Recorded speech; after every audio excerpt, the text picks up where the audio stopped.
Welcome to the Defense and Aerospace Report. I'm Vago Muradian here at the Gaylord National Harbor Convention Center right outside Washington, D.C., where we're covering the Air Force Association's annual Air, Space, and Cyber Conference and Trade Show. Our coverage here is sponsored by L3 Technologies and Leonardo DRS, and we have with us retired U.S. Air Force Brigadier General Taco Gilbert, who is the Senior Vice President for Business Operations at Sierra Nevada Corporation of America. Did I get that right? You got it right, and thanks for allowing me to join you this afternoon. And thank you very much. And you guys, won the contract to supply the Afghan National Air Force with a tactical aircraft capability, and you're partnered with Brazil's Embraer to bring the Super Tucano to market for that light counterinsurgency aircraft.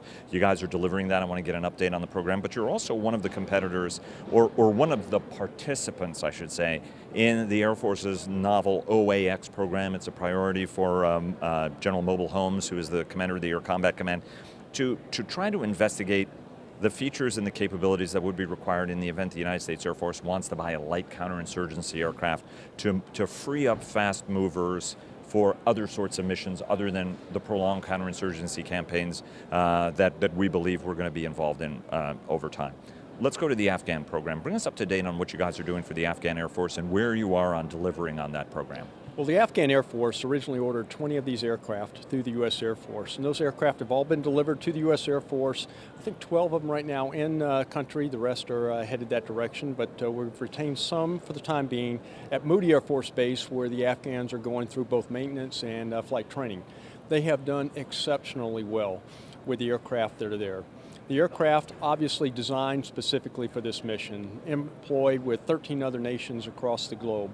The Afghans, though they were very young in the flight business, quickly acclimated to the aircraft and to the maintenance tasks required. While we went over in a contract logistics support capacity, we were over-the-shoulder training the Afghans. They are already picking up more and more of that maintenance task themselves. They are doing all of their heavy inspections solo. So they have quickly learned to maintain the aircraft. They're doing all of their own flight line and heavy maintenance now. We continue to provide some quality assurance and some technical expertise, but they have learned to maintain these aircraft themselves and are maintaining an exceptionally high mission capability rate. Operationally, they continue to fly the aircraft multiple times every day, and while I can't go into the operational results they're achieving, I can tell you they're very good. I will tell you that the NATO commanders there have told us they have had 0 collateral civilian casualties with the aircraft throughout the entire employment history. So they are doing phenomenally in the combat arena. And I remember, and as you do, there was this sense that, they can't be trusted to, the Afghans can't be trusted to operate high-end capability, and or any sophisticated non-Russian made equipment, and they're proving capable in doing that.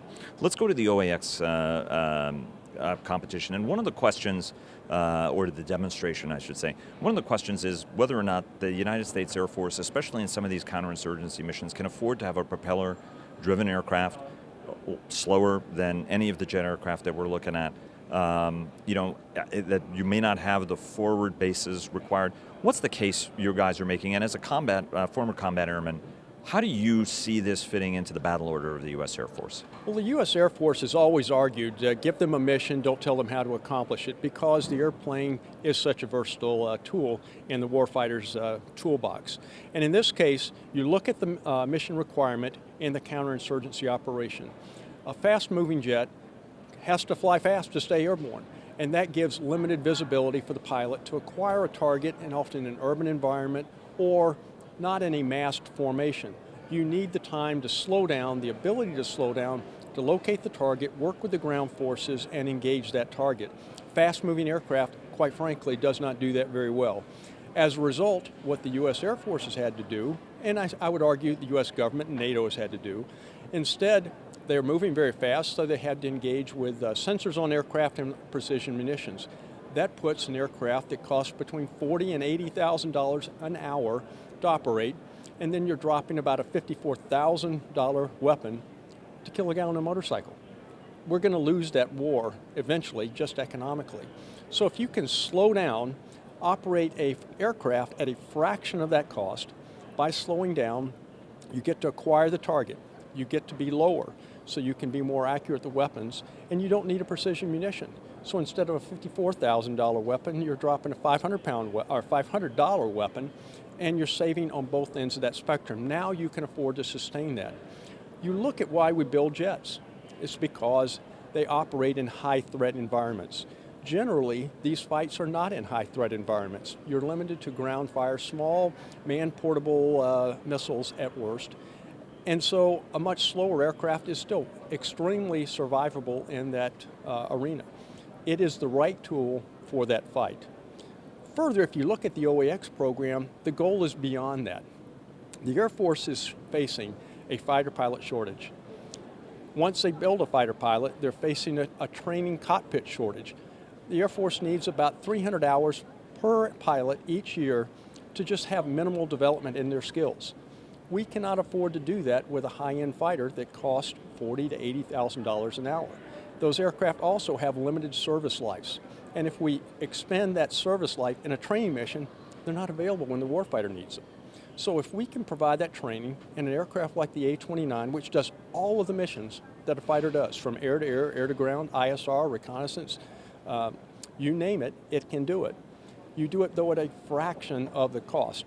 If you want to train precision weapons, it'll drop them. But do you need them to hit the target? No, so you can reduce the cost. It addresses those needs. One further advantage that the A-29 has, and that is it's in use with our partner nations. Over 13 nations right now flying the aircraft, many in counterinsurgency operations. By operating the aircraft, we can interfly with those partner nations and help them develop skills so they fight their fight on their own, but they integrate with our fight. As Chief Goldfein has said, he wants the information to be seamlessly transferred, the skills to be seamlessly transferred between ourselves and our allies. Flying the same aircraft gives that advantage. But let me ask the counter question. I have friends. I have friends of an older Air Force generation who flew the SPAD. I have Navy friends who did the same thing, which was the legendary Sky Raider, both in service with the United States Navy, but also with the United States Air Force. And they were very vulnerable to ground fire. Talk to us a little bit about if it was true in Vietnam, it can be true elsewhere when it comes to very, very similar caliber surface-to-air weapons. Everybody's been flying a lot higher than that. What are some of the systems that you're employing in order to be able to defend yourself against that? Because you put enough lead in the sky, it's going to hit something, especially if it's not flying very fast. Well, I think you're talking about a different threat if you look at Vietnam and some of the fights shortly thereafter. When you talked about ground fire, it truly was anti-aircraft artillery, high rates of fire from ZSU-23s and other similar type weapons. The ground fire we're seeing right now is mostly small arms fire.